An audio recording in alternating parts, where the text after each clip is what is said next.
My name is Amber Mitchell, and at 29, I never thought I'd be fighting my own parents over money that wasn't even mine.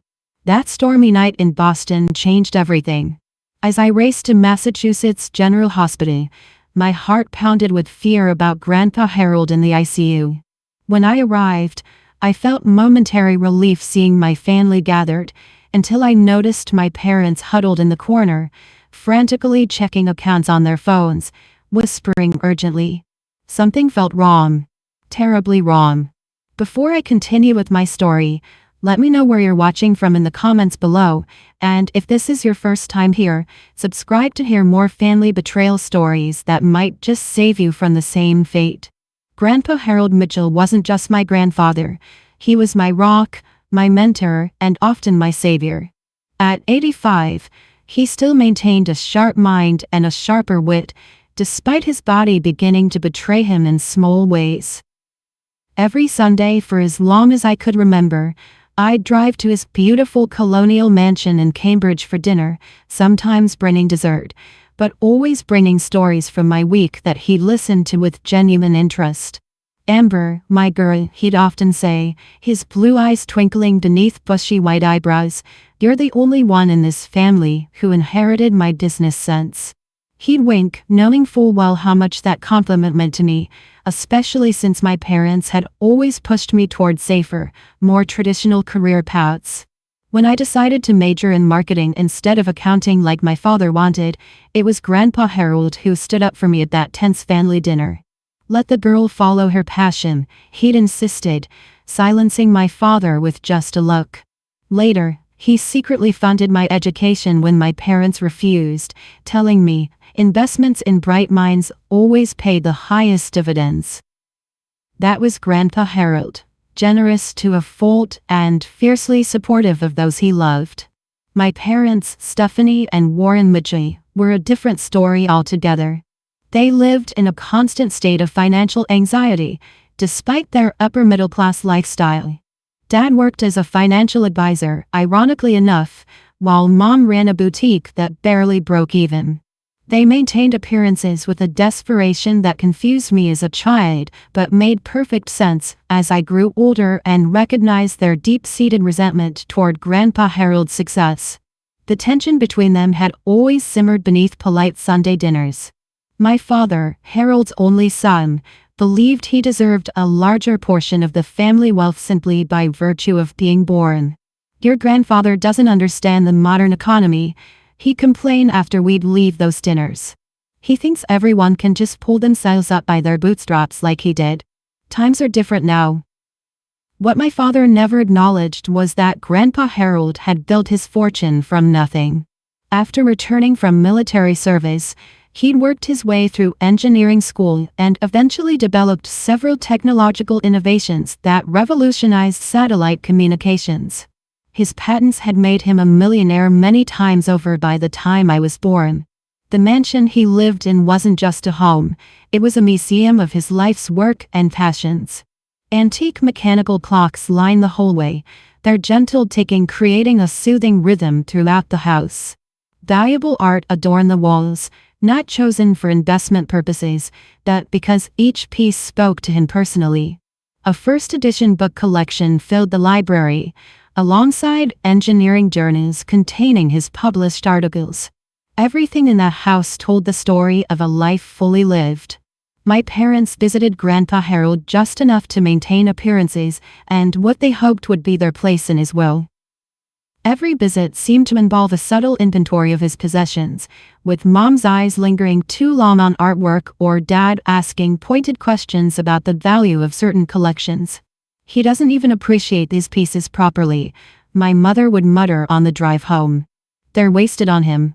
I noticed a shift in their behavior about 6 months before the stroke.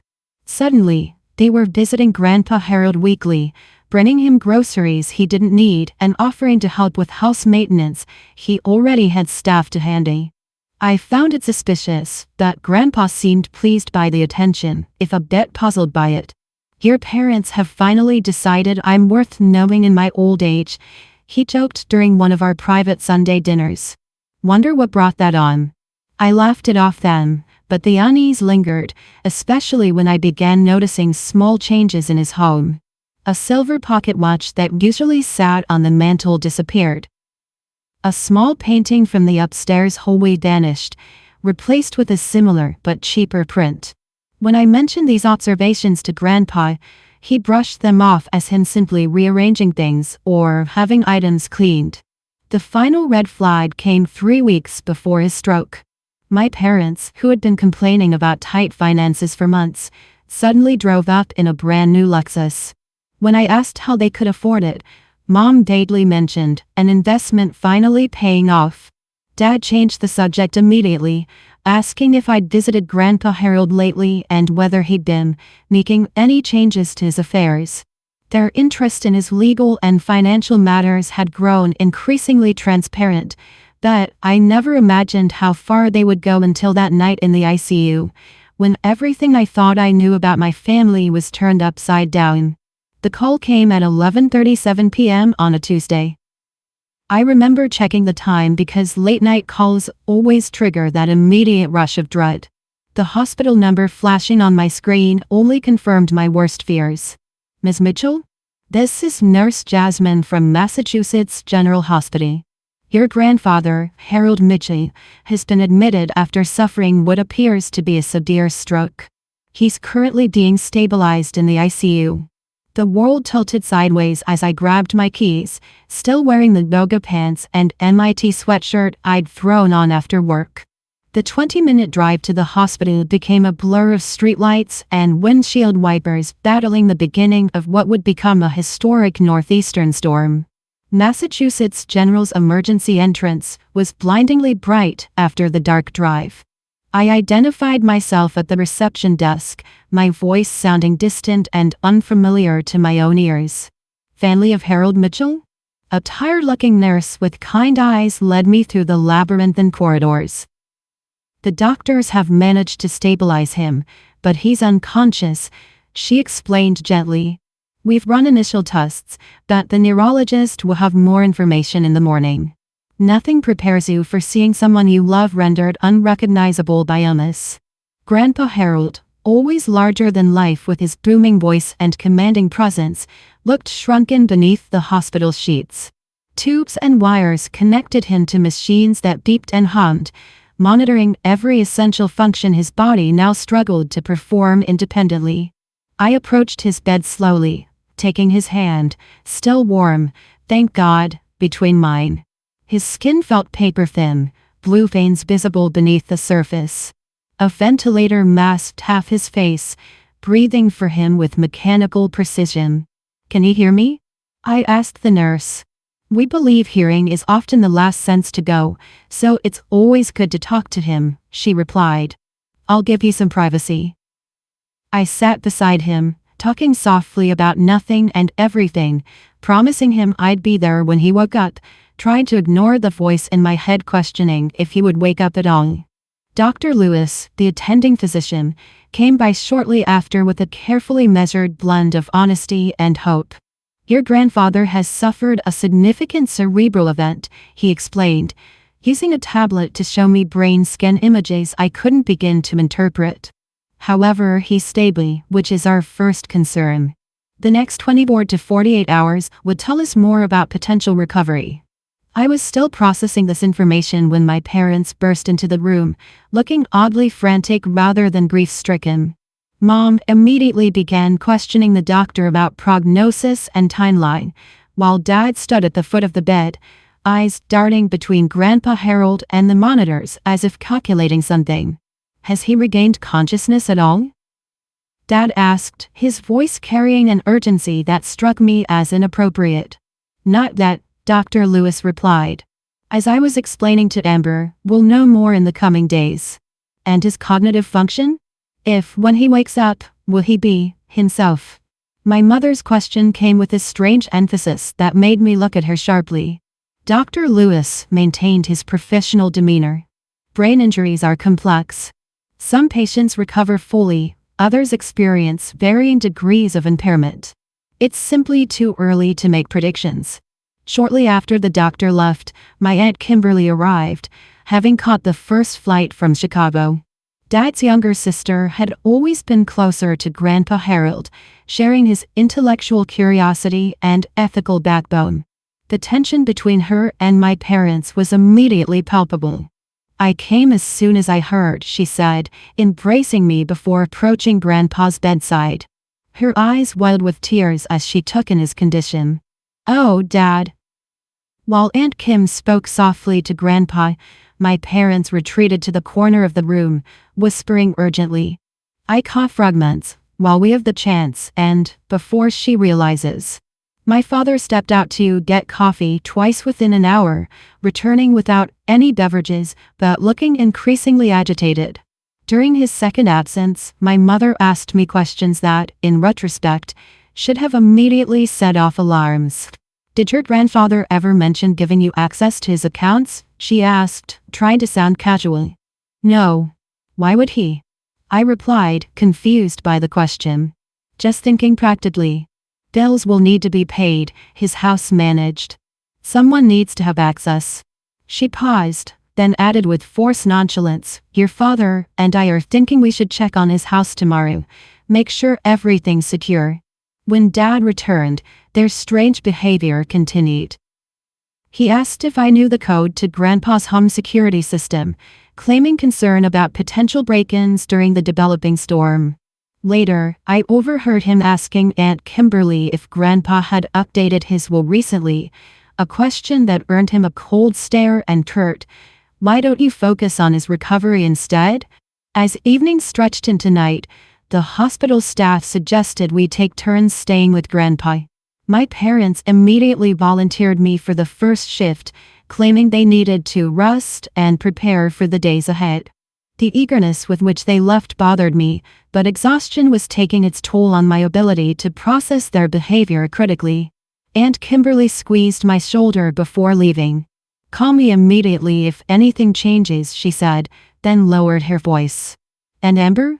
Don't let your parents make any decisions about Dad's care or his affairs without consulting me first." Her warning lingered in the quiet ICU room as I settled into the uncomfortable visitor's chair for the night, the steady beeping of monitors and the groaning howl of wind outside the only sounds accompanying my troubled thoughts. The next 3 days fell into a numbing routine. Grandpa Harold remained stable but unconscious. The neurologist, Dr. Patel, explained that while the initial brain swelling was subsiding, they were keeping him in a medically induced coma to promote healing. I took emergency leave from work, camping out in the ICU waiting room when not allowed at his bedside. My parents established their own peculiar routine, arriving mid-morning, leaving for extended lunch breaks, returning briefly in the afternoon, then departing early evening for dinner and rest. During their absences, the nursing staff inadvertently revealed a pattern. "Your parents were asking about your grandfather's personal effects," Nurse Jasmine mentioned while checking vitals. "They wanted his wallet and phone." I explained we're keeping all valuables in the hospital safe until Mr. Mitchell can claim them himself. Another nurse, Marcus, casually noted, "Your folks were here until quite late last night after you left to shower and change. Your dad was very interested in whether your grandfather had regained consciousness even briefly." These comments might have remained merely curious observations if not for what happened on the fourth day. I had stepped out to the cafeteria for a desperately needed coffee when I returned to find my father's iPad sitting on the chair beside Grandpa's bed. My parents had left about 20 minutes earlier, claiming they needed to meet with their financial advisor. As I picked up the device to put it aside, a notification lit up the screen. The iPad wasn't locked, an oversight that would prove their undoing. The notification previewed an email with the subject line, "Confirmation of transfer, $250,000. I shouldn't have looked. Under normal circumstances, I would have respected their privacy. But the amount, combined with their recent suspicious behavior, triggered an instinct I couldn't ignore. The email confirmed a transfer from an account I didn't recognize to my father's personal offshore account established just 2 weeks earlier. With trembling fingers, I opened their email client fully, finding dozens of similar confirmations. The total neared $990,000, all transferred within the past 3 days. My blood ran cold when I noticed the sending account name, H. Mitchell Living Trust. Further investigation revealed email exchanges between my parents that erased any possibility of innocent explanation. Transfer the remaining funds today. K is getting suspicious. What about A? She's always at the hospital. She has no idea. By the time the old man wakes up, if he wakes up, it will be too late. Remember to delete these messages. Thankfully, my father had forgotten that basic instruction. I was still processing this discovery, feeling physically ill, when my parents returned. I'd placed the iPad exactly where I'd found it, but something in my expression must have betrayed me. "Everything okay with Dad?" my mother asked, studying my face. "No change," I replied, struggling to maintain composure. "I'm going to grab lunch in the cafeteria. Would you like anything?" They declined, and I walked stiffly from the room, waiting until I was in the elevator to let out the breath I'd been holding. Instead of going to the cafeteria, I found an empty waiting room, pulled out my phone, and took screenshots of everything I'd seen on the iPad, emailing them to myself as evidence. I needed time to think, to plan my approach. Simply accusing them would likely result in denials and potentially give them time to cover their tracks further. But confrontation was inevitable. I found them in the cafeteria an hour later, huddled together over coffee, my father's iPad now conspicuously absent. "We need to talk," I said, sliding into the seat across from them. "About Grandpa's accounts." The color drained from my mother's face while my father's features hardened into defensive anger. "What about them?" he asked, his tone falsely casual. "About the $990,000 you've transferred out of them since he's been unconscious." I kept my voice low but firm, maintaining eye contact with each of them in turn. "That's ridiculous," Mom hissed, looking around to ensure no one could overhear. "We're helping manage his affairs while he's ill. He would want us to. By creating offshore accounts? By emptying his living trust? That's not management, that's theft." My father leaned forward, his voice dropping to a threatening whisper. "Your grandfather was going to leave it to us anyway. We're just accelerating the process." "You mean you're stealing from a man who might still recover, who trusted you to respect his wishes?" "We deserve this money after everything," my mother interjected, abandoning pretense. "Do you know what it's been like living in his shadow? Having him dangle financial security in front of us, while judging every decision we've made. So this is revenge? Taking advantage of his stroke to rob him blind. It's compensation," Dad countered. "And legally, we have every right. We have power of attorney." That stopped me cold. "Since when?" "He signed the papers last month," Mom said, a smug smile forming. "We have complete control over his finances while he's incapacitated." Something in their confidence didn't ring true. Grandpa Harold was meticulous about his legal affairs and had never mentioned granting them such authority. In fact, he'd expressed concerns about my father's financial judgment on several occasions. "I'm giving you one chance," I said, standing up. "Return every penny by tomorrow, or I'm going to the authorities." Power of attorney doesn't give you the right to drain his accounts for personal use. My father stood as well, towering over me. "You're making a mistake, Amber. Think very carefully about what you're doing. If you pursue this, you'll regret it." The threat hung in the air between us as I walked away, my heart pounding, but resolve strengthening with each step. I needed to see those power of attorney documents for myself, and there was only one place they would be: Grandpa Harold's home. The drive to Cambridge was harrowing. The storm that had been threatening for days had finally arrived in full force, with sheets of rain reducing visibility to mere feet and wind gusts strong enough to push against my small sedan. Traffic crawled along Memorial Drive as fallen branches and debris littered the route. By the time I turned onto Grandpa Harold's tree-lined street, twilight had faded to full darkness, broken only by occasional flashes of lightning that illuminated the grand homes like Gothic tableaus. Power outages had already affected parts of the neighborhood, and several houses stood dark and empty-looking. Grandpa's house, a three-story colonial with white columns and black shutters, loomed at the end of a circular driveway. I'd expected it to be dark like the others, but a soft glow emanated from one of the first 4 windows. The security lights that usually illuminated the exterior were off, either from the power outage or because someone had deliberately disabled them. I parked in my usual spot and sat for a moment, gathering courage.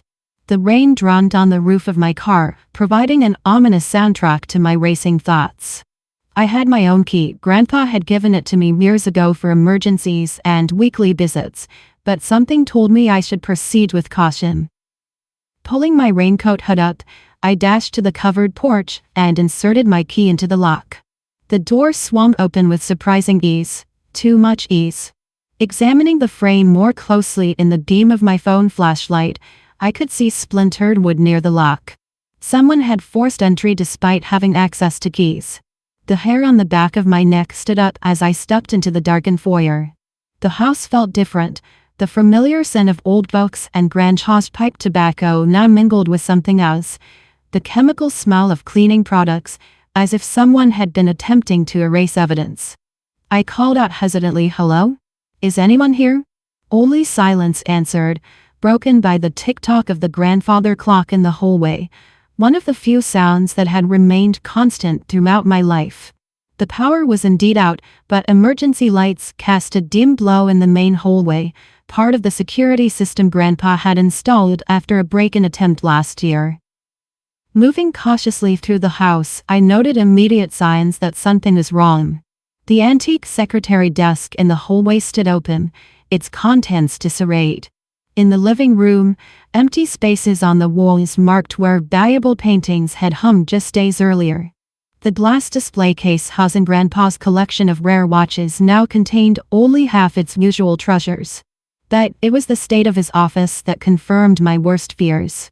The heavy oak door stood ajar, and inside, chaos reigned.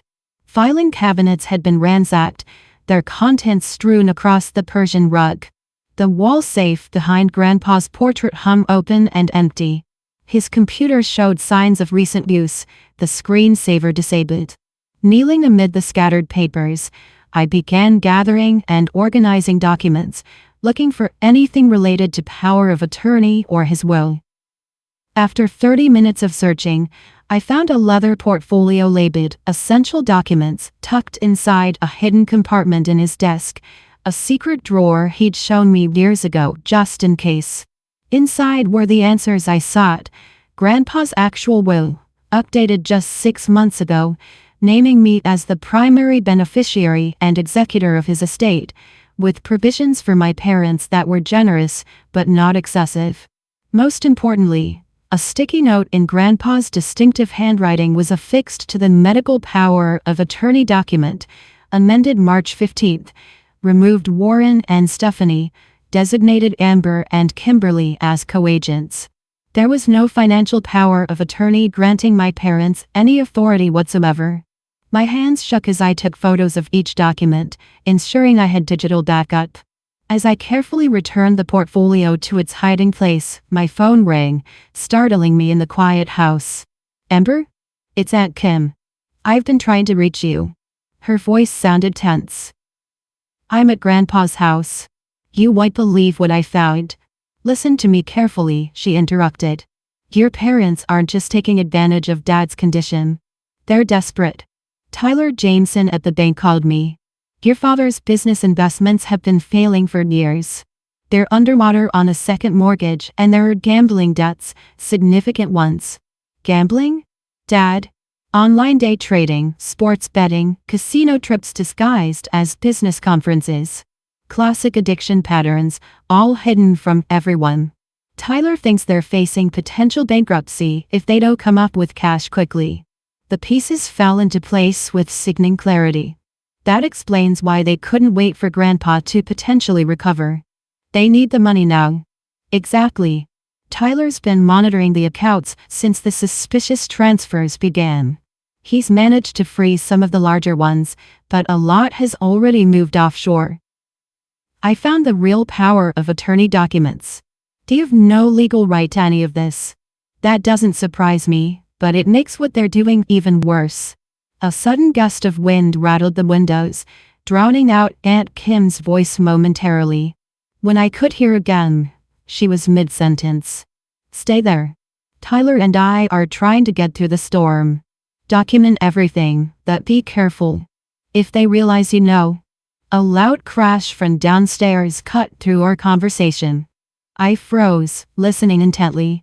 Someone's here, I whispered into the phone. I need to go. Amber, wait. I ended the call and dimmed my phone screen, pressing myself against the wall beside the office door. Heavy footsteps moved through the first floor, accompanied by the unmistakable voices of my parents. The storm outside intensified, rain lashing against the windows as thunder shook the old house to its foundations. And then came the sound that would change everything, the front door blowing open with such force that it slammed against the interior wall, setting off a chain of events that would expose decades of family secrets and lies. The violent opening of the front door was followed by my father's curse echoing through the hallway. Damn it, Stephanie. I told you to latch it properly. It's not my fault, my mother snapped back. This storm is getting worse. We need to hurry. I remained frozen in the darkened office, mind racing. They clearly hadn't expected anyone to be here. I could try to slip out unnoticed, but the creaking floors of the old house would betray me instantly. Besides, I had evidence to protect now. Their voices grew closer as they moved through the house with the confidence of people who believe themselves alone and entitled to whatever they could carry away. We need to get into the safe in his office, my father said, his voice just outside the door now. There should be bearer bonds and the documents for the Lake Winnipesaukee property. What about the Picasso sketch? It's small enough to transport. Already in the car with the silver. Focus, Stephanie. The beam of a flashlight preceded them into the office.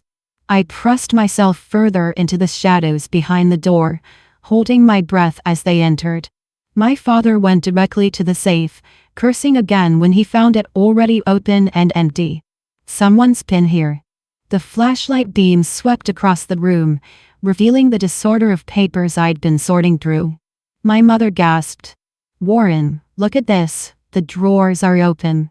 Do you think it was break-in? My father was silent for a moment, inspecting the room more carefully. No. The alarm would have triggered. His voice hardened. Amber has a key.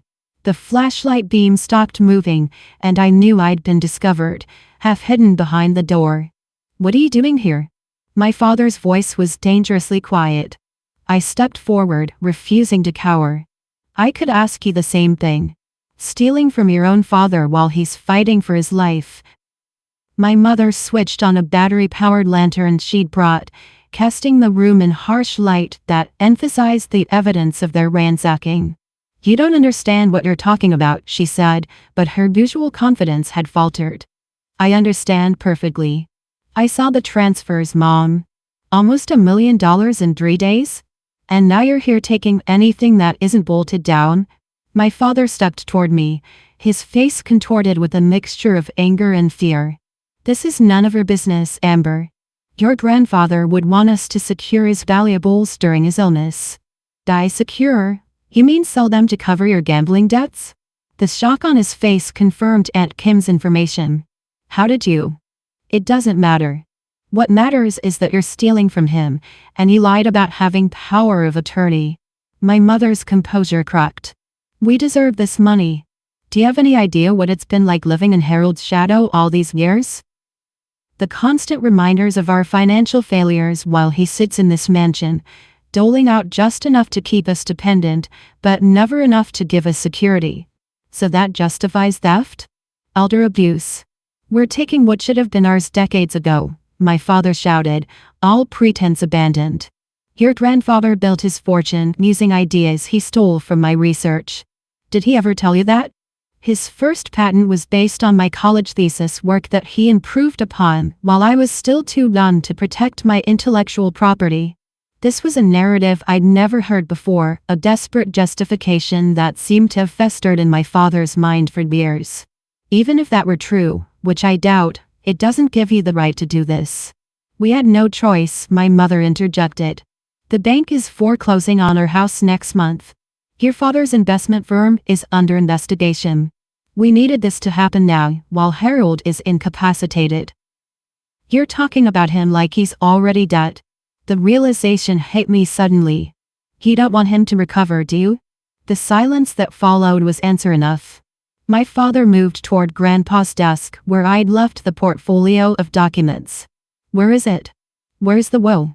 Safe, I replied, backing toward the door. Along with evidence of everything you've done. He lunged forward suddenly, grabbing my arm with painful force. Give me those documents. I twisted away, but my mother had circled behind me, blocking the exit. Be reasonable, Amber. We can make this work for all of us. There's enough money for everyone if we don't involve lawyers and courts. I've already involved them, I lied, hoping to create doubt. Everything I found has been sent to Grandpa's attorney. My father's face darkened. You always were a problem. Too much like him, sanctimonious and judgmental. And you're nothing like him, I shot back. He built something. All you know how to do is take. The verbal blow landed with precision. My father's control snapped, and he rushed toward me just as a tremendous crash of thunder shook the house. The timing couldn't have been more dramatic, or more fortunate for me. The sudden noise startled him, giving me the second I needed to dodge past and race toward the hallway. I sprinted up the curved staircase to the second floor, my parents in pursuit. The storm had intensified to near hurricane levels, wind howling through broken windows somewhere in the house, rain pouring in. The emergency lights flickered ominously.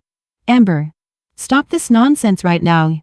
My mother's voice carried up the stairs. I dashed into Grandpa's library, a room with a solid door and a working lock. I'd barely managed to secure it before my father slammed against the other side. Open this door immediately. His fist pounded the wood. You're making a terrible mistake. I backed away, mind racing. The library had no other exit except a dumbwaiter that hadn't worked in decades and windows that overlooked a three-story drop to stone pavers below. I've called the police, I shouted through the door, pulling out my phone to make the light truth. They're on their way now. Police can't get here in this storm, my father replied, his voice frighteningly calm now. Roads are flooded all over Cambridge. We have plenty of time to resolve this as a family. The doorknob rattled violently as they tried to force entry. I dialed 911, but as my father predicted, emergency services were overwhelmed by storm-related incidents. The dispatcher promised to send officers when possible but couldn't estimate an arrival time. Next, I tried him again, but the call went straight to voicemail. The storm must have affected cell service. With trembling fingers, I texted Tyler Jameson, Grandpa's financial advisor and attorney, sending him photos of the documents I'd found along with a brief explanation of the situation. Through the door, I could hear my parents' urgent whispers as they discussed how to handle me. Their voices grew more distinct as my mother apparently convinced my father to try a different approach. Amber, honey, she called, her voice artificially sweet. Let's be reasonable. We can work this out together. By dividing up Grandpa's money while he's still alive? I replied. No thanks. He would want us to be provided for, she continued. You know how generous he always was. Generous on his terms, not yours. And certainly not through theft. My father lost patience again. Enough games. The combination to the cabinet. No. Cabinet? What cabinet was he talking about? Then it hit me. Grandpa's gun cabinet in his bedroom. My blood ran cold at the implication. Warren, no. My mother's voice was sharp with alarm. We're not going there. We've gone too far to back out now, he cried. She knows everything. The argument that followed revealed the depth of their desperation and the extent of their planning. This wasn't an opportunistic crime. They had been setting this up for months, waiting for Grandpa Harold to show signs of vulnerability. We've been planning this for years, my father admitted, perhaps hoping honesty would convince me to cooperate. Every investment failure, every debt, with the knowledge that Dad's fortune would eventually solve everything. But he kept holding on, my mother added bitterly. Getting older but never quite sick enough. When the stroke happened, it felt like Providence. Their words sickened me, that I kept them talking, recording their confession on my phone while searching the library for anything I could use to defend myself if they breached the door. The heavy paperweight on Grandpa's desk would have to do. The pounding on the door resumed, more forceful now. The antique lock wouldn't hold much longer against such assault. Just as the wood began to splinter around the hinges, the unmistakable sound of the front door opening and voices calling out from below cut through the chaos. "Amber? Are you here? Cambridge Police Department."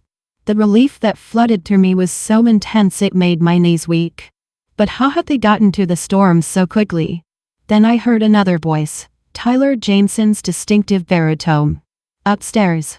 I heard voices upstairs. My parents' footsteps retreated hastily down the hallway.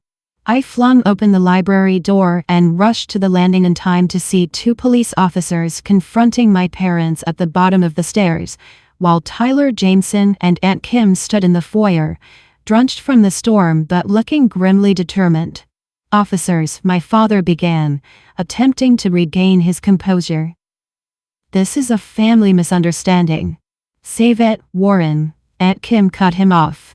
"Tyler has the bank records. We know exactly what you've done." The look of defeat that crossed my parents' faces confirmed what I already knew. Their carefully constructed plan was collapsing around them, exposed to the harsh light of truth just as the storm outside had exposed the vulnerabilities in Grandpa Harold's home. The standoff in the foyer was tense, illuminated by the officers' flashlights and punctuated by thunder. My parents stood side by side at the bottom of the stairs, physically blocking the officers from ascending while maintaining a veneer of cooperation. "Officers, I believe there's been a serious misunderstanding," my father said, summoning the authoritative tone he used with financial clients. "My wife and I are simply securing my father's valuables during this dangerous storm. You can verify our identities. We're the property owners next of kin." The older officer, whose nameplate read Sergeant Reyes, remained impassive. "Sir, we received reports of breaking and entering at this address, followed by information about potential financial exploitation of an elderly person. We need everyone to remain calm while we sort this out." I descended the stairs slowly, keeping a careful distance from my parents. "They've been transferring money from my grandfather's accounts while he's unconscious in the ICU, I explained. "Nearly $1 million in the past 3 days. They falsely claimed to have power of attorney." "That's absurd," my mother interjected. "We have every legal right." "No, Stephanie, you don't," Tyler Jameson stepped forward, his tailored suit soaked, but his legal authority intact. "As Harold Mitchell's attorney for the past 20 years, I can confirm that Warren and Stephanie Mitchell have no legal authority over his finances. Furthermore, as his financial advisor, I've documented unauthorized transfers totaling $987,500 from various accounts since Mr. Mitchell's hospitalization." The younger officer moved toward my parents. "We're going to need statements from everyone." Suddenly, the situation escalated. My father, seeing the inevitable outcome, made a desperate move toward the front door. The officer blocked his path, and in the ensuing scuffle, my father shoved him with enough force to constitute assault on a police officer. Within seconds, both my parents were being restrained and read their rights, their protests echoing through the grand foyer where countless family gatherings had once taken place. As they were being escorted to the police cruiser, my father turned to face me, his expression a disturbing mixture of rage and desperation. "This isn't over, Amber. You have no idea what you're doing. There are things about your grandfather you don't know, things that would change how you see all of this." "What things, Dad?"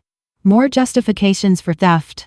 Ask him about the Mitchell Technologies patent dispute of 1982. Ask him where he really got the seed money for his precious company." His voice rose as the officers guided him toward the door.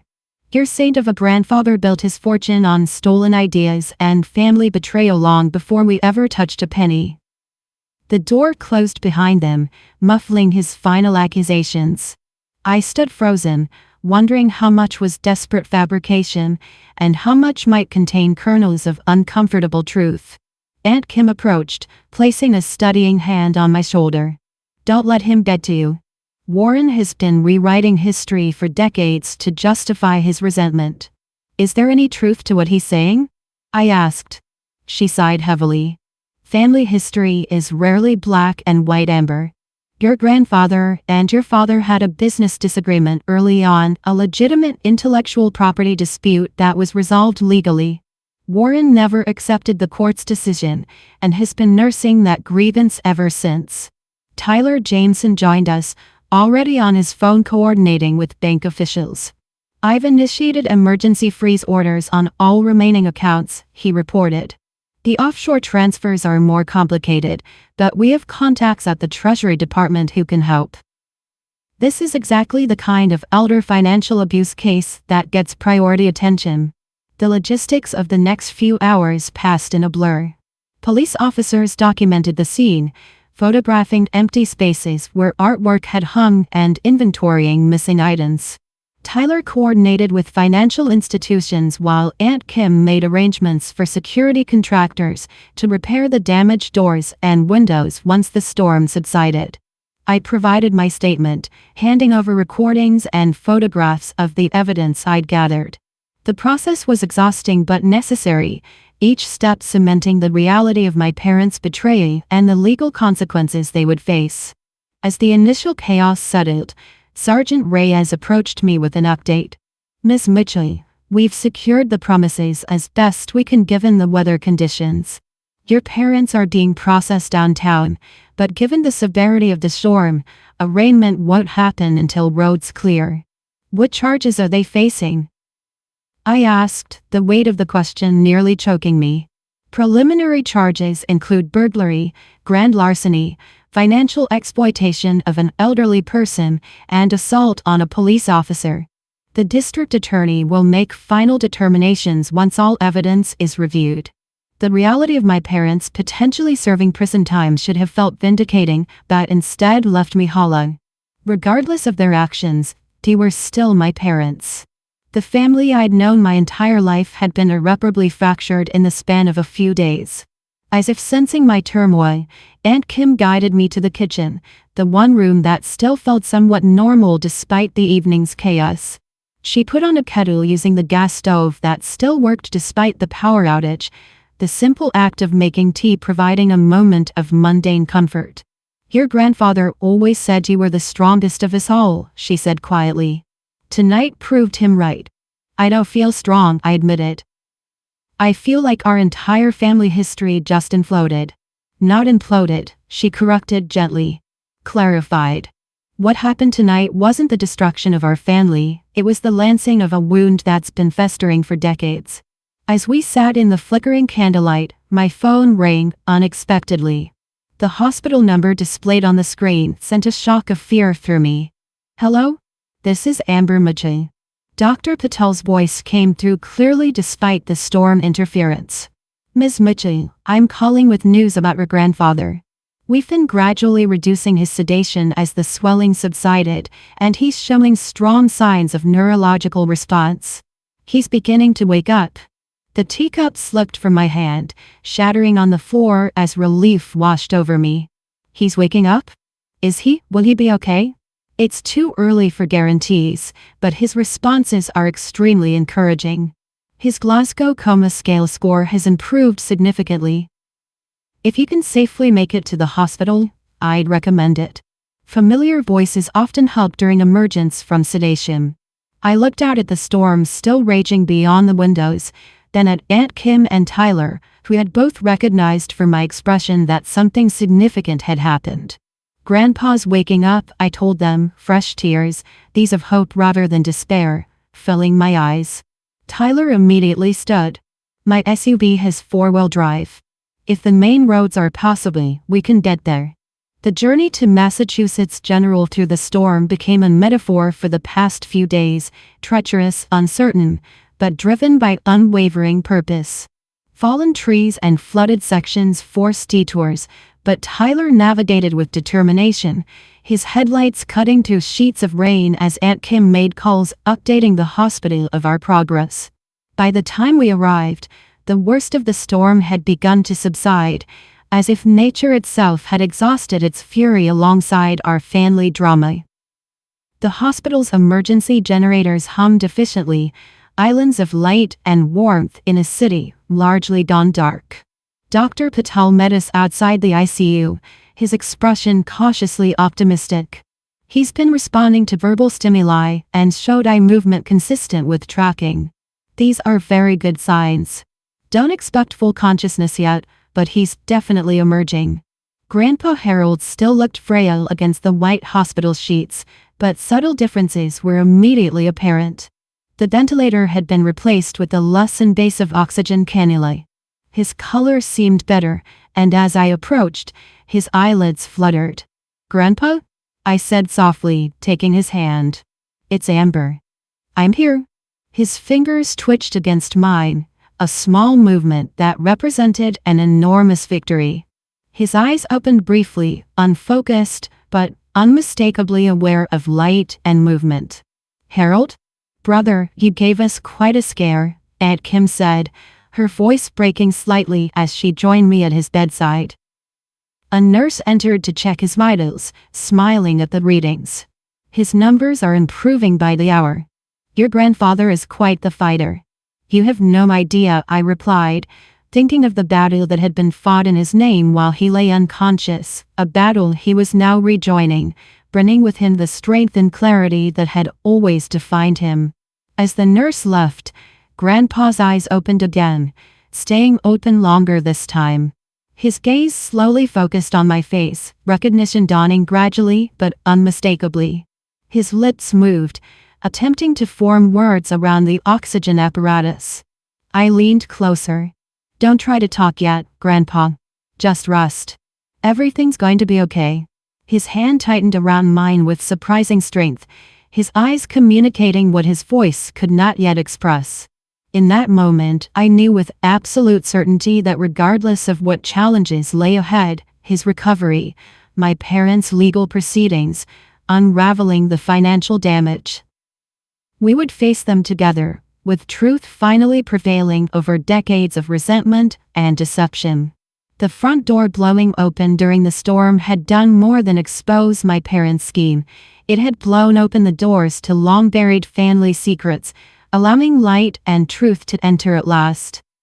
1 month later, autumn had transformed Cambridge. The storm damage had been repaired, leaves had turned brilliant shades of red and gold, and Grandpa Harold was home, seated in his favorite leather chair by the library fireplace. His recovery had defied even the most optimistic medical projections, not a full return to his pre-stroke capabilities, but remarkable nonetheless. "The therapist says your progress is exceptional," I told him, adjusting the blanket over his legs. "She's particularly impressed with your speech improvements." Grandpa smiled, the right side of his face still showing subtle signs of the stroke. "Mitchells are stubborn," he replied, his words clear but delivered more slowly than his pre-stroke rapid-fire speech. "Too stubborn to let a little brain blip keep us down." His characteristic understatement made me laugh. A little brain blip that had nearly taken his life, followed by complications that had extended his hospital stay for 3 weeks. That here he was, back in his home with in-home nursing care and a determination that impressed everyone from his doctors to his physical therapists. The house had changed subtly to accommodate his new needs, a stair lift installed, bathrooms modified, doorways widened for potential wheelchair access. But the essence of the place remained unchanged, still filled with the books, art, and memories that defined Grandpa Harold's remarkable life. What had changed irrevocably was our family structure. My parents remained under house arrest while awaiting trial, having posted bail with funds from selling their home. The legal proceedings moved forward methodically, with Tyler Jameson coordinating a team of financial forensics experts who had managed to recover nearly 70% of the stolen funds. "Any word on the Picasso sketch?" Grandpa asked, referring to one of the still missing items. "Not yet. The detective thinks they might have already sold it through a private dealer." He waved his hand dismissively. "Just paper and pencil. The important things are back where they belong." His perspective continually humbled me. Despite everything my parents had done, he refused to dwell on the material losses. What pained him more deeply was the family fracture, though he never explicitly said so. Aunt Kim entered with a tray of tea, having temporarily relocated from Chicago to help with Grandpa's care. "Mail arrived," she announced, including a letter from Warren's attorney. Grandpa nodded. "Read it to me later." The legal communications had become routine: motions filed, plea negotiations, restitution proposals. My father's desperate courthouse steps accusation about patent theft had proven largely baseless, though Tyler had discovered court records from the early 1980s documenting a legitimate intellectual property dispute that had been resolved in Grandpa's favor by a federal judge. He truly believed I stole his ideas, Grandpa had explained when I finally asked him about it. The truth was more complicated. Warren contributed to early research, but the breakthrough concepts and practical applications were mine. The courts agreed, but your father never accepted that reality. Understanding the origins of my father's resentment didn't excuse his actions, but helped explain the decades-long buildup of bitterness that had ultimately corrupted both my parents. I still struggled with guilt about not noticing earlier signs of their scheme. I should have recognized what was happening when things started disappearing from the house, I confessed to Grandpa one evening. "Amber," he replied gently, "he saw exactly what a loving granddaughter would see: parents finally showing interest in their aging father. He chose to believe the best about them. That's not a character flaw, it's his strength." His forgiveness came more easily than my own. The betrayal had forced me to re-examine every family interaction through a new lens, questioning how much had been genuine and how much calculation. Therapy had become part of my weekly routine, a court-mandated requirement for all family members affected by the case. Initially resistant, I'd come to value the objective perspective as I navigated the complex emotions of having parents facing criminal charges. The legal consequences had proven substantial. My parents had ultimately accepted a plea agreement to avoid trial, with my father receiving a 5-year sentence for the more serious charges, and my mother 18 months, with probation to follow. The court had also ordered restitution payments and mandatory financial counseling upon release. The family therapy sessions mandated by the court were perhaps the most challenging aspect of the aftermath. Sitting across from my parents, acknowledging the damage while attempting to understand the underlying causes, required emotional reserves I sometimes feared I didn't possess. "I don't know if I can ever trust them again," I admitted to Grandpa. "Is that terrible?" "Trust isn't a right, it's earned," he replied. "And when broken so thoroughly, it may never fully recover. That understanding doesn't require trust, and forgiveness doesn't require forgetting." His wisdom guided me through the darkest moments, as did the unexpected support that emerged from the community. Neighbors brought meals during Grandpa's first weeks home. His former colleagues visited regularly, bringing updates from the business world that kept his mind engaged.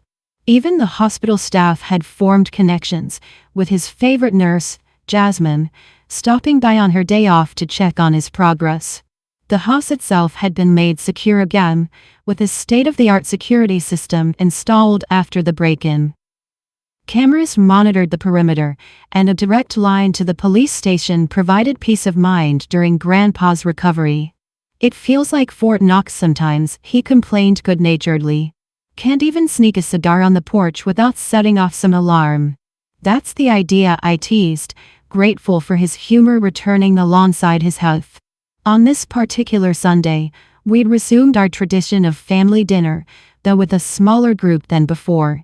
Aunt Kim had prepared Grandpa's favorite pot roast, and Tyler Jameson had joined us, his role having evolved from family attorney to trusted friend throughout the ordeal. As we gathered around the dining table, Grandpa insisted on standing to carve the roast himself, wavering slightly but determined. We watched anxiously until he successfully served each plate with a triumphant smile. A toast, he proposed, raising his water glass, alcohol still prohibited with his medications. To family. Not as we wish it to be, but as it truly is. To truth that, however painful, allows us to build something authentic. The simplicity of his toast belied its profound impact. Each of us had been forever changed by the events of the past month, forced to confront uncomfortable truths about family dynamics that had festered beneath polite Sunday dinners for decades. I've been thinking, Grandpa continued after we'd begun eating, about restructuring some of my charitable foundation work. Amber, I'd like you to consider taking a more active role. The suggestion caught me by surprise. In what way? Specifically, developing programs addressing elder financial abuse awareness and prevention. Your experience gives unique insight. The proposal resonated immediately. Throughout the legal proceedings, I'd been shocked to learn how common such exploitation was, and how few resources existed for prevention and recovery. I'd be honored, I replied, already envisioning educational outreach and support networks. As dinner concluded and Tyler helped clear dishes despite our protests, Grandpa motioned me to join him by the fireplace, where family photos chronicled happier times. The hardest lesson I've learned, he said quietly, is that wealth, while providing comfort and opportunity, can also destroy what matters most if it becomes the measure of love and worth. He picked up a photo of my father as a young man, standing proudly beside his first car, a gift from Grandpa. I wonder sometimes if I contributed to Warren's problems by trying to solve too many with money rather than time and understanding. The vulnerability in his reflection brought tears to my eyes. He can't take responsibility for their choices, Grandpa. No, but I can acknowledge that family legacies are complex, financial and emotional inheritances intertwined. He took my hand. Promise me something, Amber. Whatever material wealth eventually comes to you, remember that the true inheritance is this: the ability to learn from mistakes, to rebuild after betrayal, to value people over possessions. I promise, I whispered. Later that evening, as Aunt Kim and Tyler engaged Grandpa in a spirited discussion about baseball statistics, I stepped onto the porch, breathing in the crisp autumn air. The neighborhood had settled into evening quietude, lights glowing warmly from surrounding homes where other families lived out their own complicated stories. The past month had stripped away illusions about perfect families and happy endings. The path forward would include supervised prison visits, ongoing legal proceedings, and the slow, uncertain work of determining what family relationships might be salvageable. Yet watching through the window as Grandpa laughed at something Tyler said, his face animated with the intellectual engagement he treasured, I felt a profound sense of peace. We had weathered the storm, literally and figuratively, and emerged with painful clarity, but also possibility.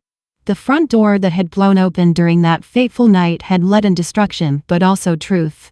The exposure had been brutal, but necessary, revealing not just my parents' deception, but also the strength of connections that remained when false pretenses were stripped away. As I returned inside to the warmth of the library, Grandpa looked up with a smile that acknowledged our shared journey through darkness toward something authentic and enduring, a legacy worth preserving long after material wealth had ceased to matter. Have you ever discovered a betrayal from someone you trusted completely? How did you rebuild your life afterward? I'd love to hear stories in the comments below. And if this story resonated with you, please like, subscribe, and share it with someone who might need to hear that healing is possible even after the deepest family betrayals. Thank you for listening to my journey, and remember, sometimes the strongest families are the ones rebuilt after being broken. Take care of each other, and I'll see you in the next story.